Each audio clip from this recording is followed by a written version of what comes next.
بھی کرتے ہیں، یہ کرنا کیسا ہے؟ اسلام جو ہے ایک جداگانہ مذہب ہے، اور اللہ تعالیٰ نے ارشاد فرمایا یا ایھا الذین آمنوا ادخلوا فی السلم کافہ، اے ایمان والو اسلام میں پورے داخل ہو جاؤ۔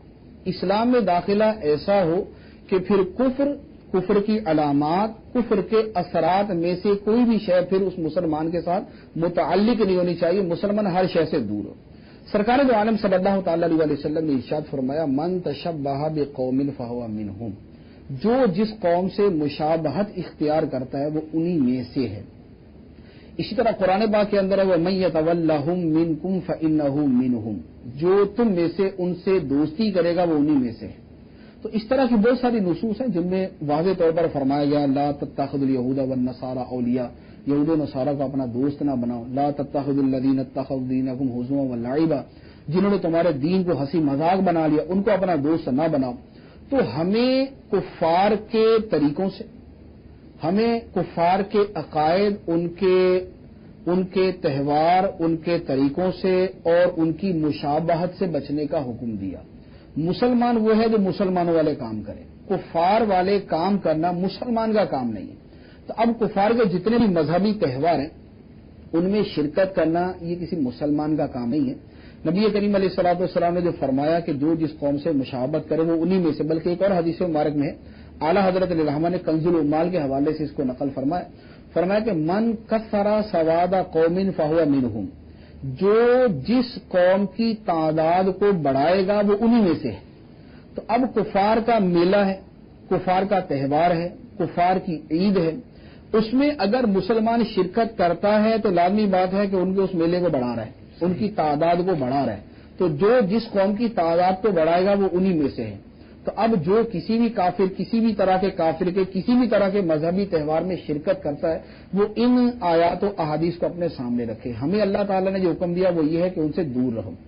ہمیں اللہ کے رسول صلی اللہ علیہ وسلم نے حکم دیا کہ ان کی مشابہت سے بچو، تو اس لیے ہم ان کی مشابہت سے بچیں گے۔ تو ہمارے یہاں بہت ساری ایسی چیزیں رائج ہیں کہ ہمارے ملک میں کفار رہتے ہیں، ان کے اپنے تہوار ہیں، ان کے تہوار ہیں، ہم انہیں ان کے حال پہ چھوڑیں گے نہ، ہم ان کے تہواروں کی جو ہے نا وہ تائید کرتے ہیں نہ اس کی تعریف کرتے ہیں، ہمارا اس سے تعلق ہی کوئی نہیں ہے۔ ہم مسلمان ہیں تو ہمیں اپنے تہواروں سے غرض ہے، ہمیں اپنے معاملات سے غرض ہے، ہمیں اپنی خوشیوں سے غرض ہے، ہم اپنی خوشیاں منائیں گے اور اپنے لیے ہم غور کریں گے۔ تو دوسروں کو ہم یہ نہیں کریں گے کہ تم کرو، تو کفر ہے تو ہم یہ نہیں ان کو کہہ سکتے کہ تم یہ کرو۔ ہاں یہ ہے کہ ہم ان کو چھوڑیں گے، جو مرضی کرتے ہیں وہ ان کے اعتبار سے جو مذہبی آزادی ملتی ہے، جو شریعت کی روح سے جائز ہے وہ اس کے مطابق کرتے ہیں تو وہ کریں، ہم اس میں کسی بھی طرح انٹرفیئر نہیں کریں گے، ہم اس میں کسی بھی طرح اپنا تعلق نہیں رکھیں گے۔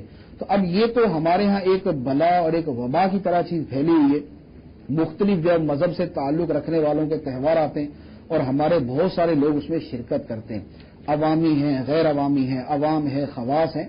تو حکم شریعت سب کے لیے، اللہ کا حکم سب کے لیے، اللہ کے رسول صلی اللہ علیہ وسلم کا حکم سب کے لیے۔ ہر آدمی جو ہے وہ اپنے صرف ذاتی تعلقات یا ذاتی مفادات یا صرف دنیا داری کے چکر کے اندر یہ نہ دیکھے کہ میں یوں شرکت کروں گا تو لوگ بڑی واہ واہ کریں گے میری، اور میں فریقین کے درمیان حرب العزیز بنوں گا اور وہ بھی جو گروپ مجھے بڑا اچھا سمجھے گا اور بڑا مجھے روادار خیال کرے گا۔ رواداری وہ جو اسلام کی حدود کے اندر ہے، رواداری وہ ہے۔ تو جو رواداری اسلام کی حدود کے اندر ہے اتنی رواداری ہم کریں گے۔ تو یہ ہماری رواداری ہے کہ ہم ان کے معاملات کے اندر جو ہے وہ ہم جا کے مداخلت نہیں کریں گے۔ کیوں کرتے ہو؟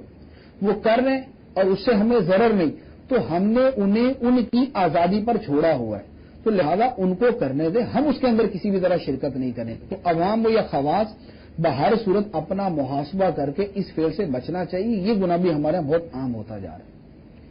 اسی طرح حضور یہ بڑی فرینڈشپس ہو جاتی ہیں، کفار سے دوستیاں ہو جاتی ہیں، تو جس طرح آپ نے فرمایا کہ ان سے دور رہنے کا حکم ہے، تو اگر کوئی ایسے ہمارے مدنی چینل کے ناظرین اس وقت سلسلے میں موجود ہیں کہ جن کی کفار سے دوستی ہے، ان سے میل جول ہے، تو ایسا رکھنا بھی کیسا؟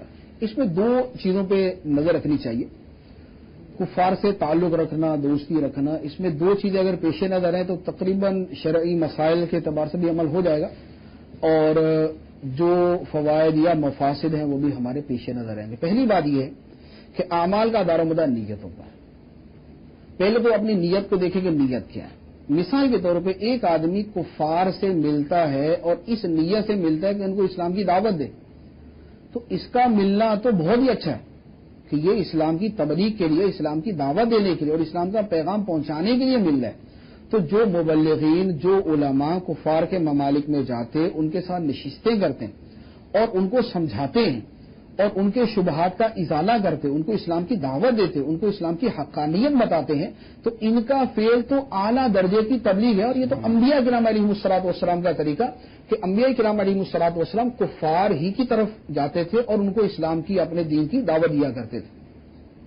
تو اسی طرح تحفے تحائف دینے کا سلسلہ ہے، یا ان کو ویسے میل ملاقات ہے، کسی جگہ مل بیٹھ کے چائے پی لیتے ہیں، مقصد اس کے اندر ہے کہ اس کو اسلام کی طرف راغب کروں، اسلامی تعلیمات اس کو پہنچاؤں۔ یہ ایک ہے نیت کے اعتبار سے۔ دوسرے نمبر پہ ہے کہ کسی سے تعلق دوستی ہے تو اس کو اس کے نتائج کے اعتبار سے دیکھا جائے، ابتدا نیت کے اعتبار سے اور انتہا اس کے نتائج کے اعتبار سے۔ اب نتائج کیا ہے؟ ایک آدمی کسی سے ملتا ہے اور ملنے سے اس کو یہ پتا چل رہا ہے کہ میرے ملنے سے یہ آدمی اسلام کی طرف مائل ہو رہا ہے، میرے ملاقات کی وجہ سے یہ اسلامی سی ڈی سننا شروع کر دی، اس نے اسلامی بیانات سننا شروع کر دیے۔ اب یہ صورت ہے، یہ تو بہت اچھی صورت ہے، اس کا دل اسلام کی طرف مائل ہو رہا ہے تو ٹھیک۔ اور ایک یہ بھی ہو سکتا ہے کہ کفار سے ملنے کی وجہ سے اس کے دل میں کفار کے خلاف جتنا اسلامی جذبہ ہونا چاہیے وہ ختم ہوتا جا رہا ہے، ان کی طرف میلان بڑھتا جا رہا ہے۔ پہلے یہ ان کو برا سمجھتا تھا، آپ کہتے ہیں نہیں یار یہ بھی تو اچھا ہی ہے نا، اس طرح کی کیفیت پیدا ہو رہی ہے۔ یا معاذ اللہ یہ ان کے ساتھ مل کر ان کے مذہب کو پڑھنا شروع کر دیا، اس نے ان کے مذہب کو جو ہے یہ اچھا سمجھنے کی طرف جو ہے وہ جا رہا ہے۔ اگر ایسی صورت ہے تو پھر اعلیٰ حضرت علیہ رحمہ اس سلسلے میں فرماتے کہ ایسی دوستی کو آگ سمجھے، یہ دوستی آگ ہے اور بڑی آگ کی طرف لے جانے والی ہے۔ نارو جہنم اشد حرا، جہنم کی گرمی، جہنم کی آگ زیادہ گرمی والی ہے۔ تو اس طرح کی اگر کوئی نتیجے کی صورت پیدا ہو رہی ہے تو پھر ان سے بہر صورت کنارہ کشی اختیار کرے، پھر دیگر تمام فوائد اور تمام منافع کو جو ہے صرف نظر کرے اور اس سے فوری طور پہ کنارہ کشی اختیار کرے۔ قرآن پاک کے اندر فرمایا وَإِمَّا يُنْسِيَنَّكَ الشَّيْطَانُ فَلَا تَقْعُدْ بَعْدَ الذِّكْرَىٰ مَعَ الْقَوْمِ الظَّالِمِينَ، اگر شیطان تجھے بھلا دے کہ بھول کر تم ان کے پاس بیٹھ جاؤ، اللہ کے دشمنوں کے پاس بھول کر بیٹھ جاؤ، تو فرمایا کہ فَلَا تَقْعُدْ بَعْدَ الذِّكْرَىٰ مَعَ الْقَوْمِ الظَّالِمِينَ، تو یاد آنے کے بعد ظالموں کے ساتھ نہ بیٹھو۔ تو لہذا اس میں ملنے کے اندر عوامی طور پر تو یہی چاہیے کہ نہ ملے، کیونکہ عوام کے اندر ایسا اول تو تبلیغی شعور نہیں ہوتا، دوسرا تبلیغی ذہن ہے تو وہ معلومات نہیں ہوتی، یہ نہ کہ اس کو تبلیغ کرنے کے چکر میں اس کی تبلیغ سے متاثر ہو کے بیٹھا ہوا۔ تیسرے نمبر پر یہ ہے کہ پھر دوستی کی حدود ہے کہ کافر کے ساتھ ظاہری تعلقات بھی جو ہیں وہ ظاہر تک جو ہے محدود رہیں۔ اگر دل اس کے ساتھ ایسا مائل ہو رہا ہے کہ دیکھنے والا بولتا ہے ماشاءاللہ کیسی دوستی ہے بھائی ان کی آپس میں، تو بڑے بھائی بھائی لگ رہے ہیں یہ تو، اگر محلے تہمت بن گئے کافر کے ساتھ دوستی کہ دیکھنے والے یہ بولتے ہیں کہ یار مسلمان سے تو ایسی دوستی کرتا نہیں ہے، کافروں سے بڑی اس کو لگی ہوئی ہے، اگر محلے تہمت بنتا پھر اس سے بچے گا۔ تو لہذا یہ سارے فوائد، مفاسد، منافع ان سب کو سامنے رکھے دوستی کرنے کی اجازت ہے۔ اور چونکہ عمومی طور پر عوام ان باتوں کا خیال نہیں رکھ پاتی، دل مائل ہونے کا پتہ نہیں چلتا، اور پتہ چلتا ہے تو پھر ہمت نہیں ہوتی، کیونکہ ہمارے ہاں جن سے تعلقات توڑنے کا حکم ہے وہاں پر تعلق توڑنا جو ہے نا وہ آپ سمجھتے ہیں اور سب سمجھتے ہیں کہ بڑا مشکل ہو جاتا ہے۔ آدمی کہتے ہیں یار مروت ہے، لحاظ ہے، اخلاق ہے، اب کیسے منع کروں، اس سے محلے دار ہے، پڑوسی ہے، اور جو ہے وہ رشتہ داری ہے یا کاروباری تعلق ہے، یا وہ تو بڑے اچھے طریقے سے سلام لیتا ہے۔ تو ہمارے ہاں یہ ایسی مروت کے جو شرعاً جائز نہیں ہے اس کا لحاظ بہت زیادہ کیا جاتا ہے۔ تو جب پتہ ہے کہ ایسی لحاظ مروت نہیں کی جائے گی تو اب عافیت کا راستہ یہی ہے کہ ابتدا ہی سے اس سے دور ہی رہیے۔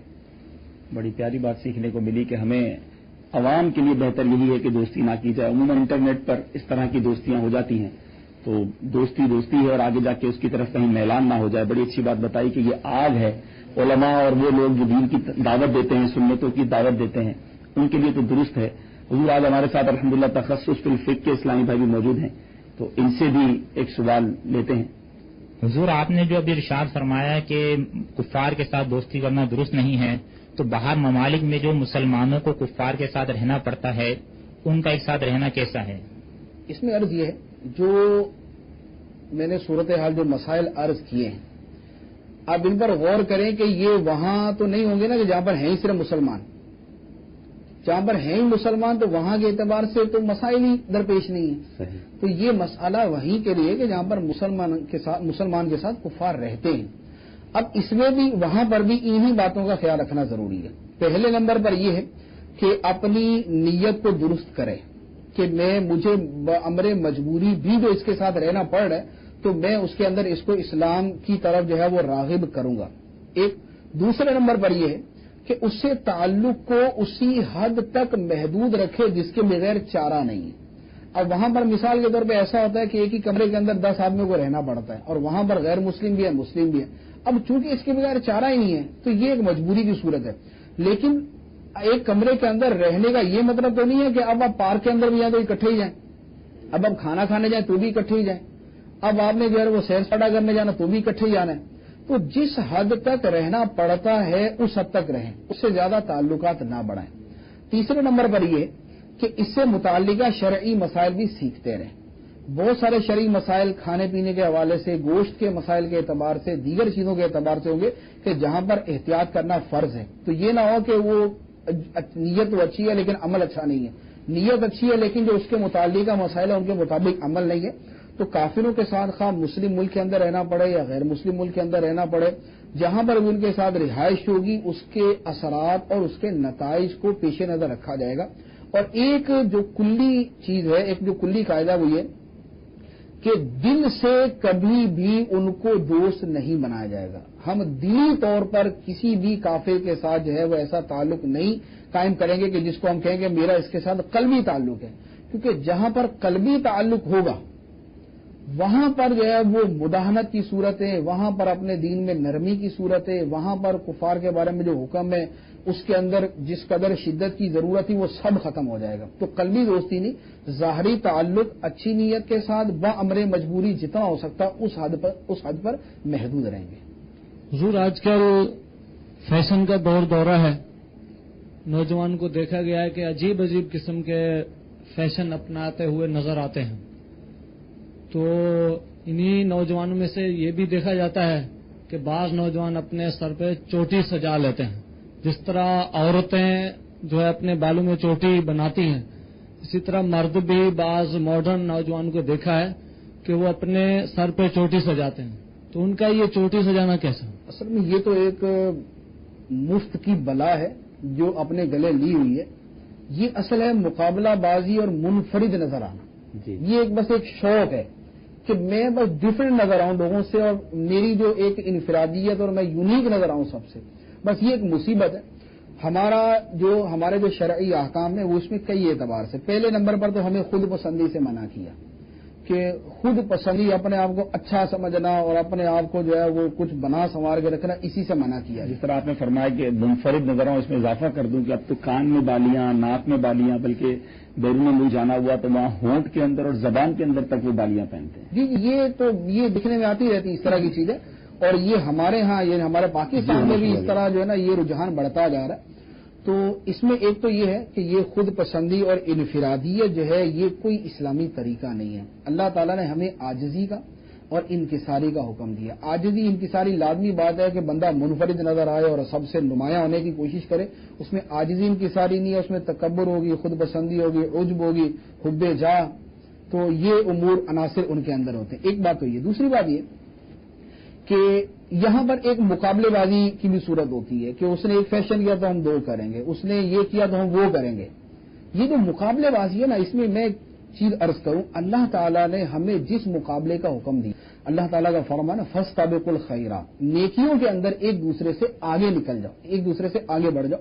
ایک اور آیت مبارکہ انہم کانوا یسارعون فی الخیرات, بے شک وہ نیکیوں کے اندر جلدی کیا کرتے تھے. ایک اور جگہ فرمایا سارعوا الی مغفرۃ من ربکم وجنۃ, جلدی کرو اپنے رب کی مغفرت کی طرف اور جنت کی طرف. ارض السماوات والارض, جس کی چوڑائی آسمان و زمین کے برابر ہے.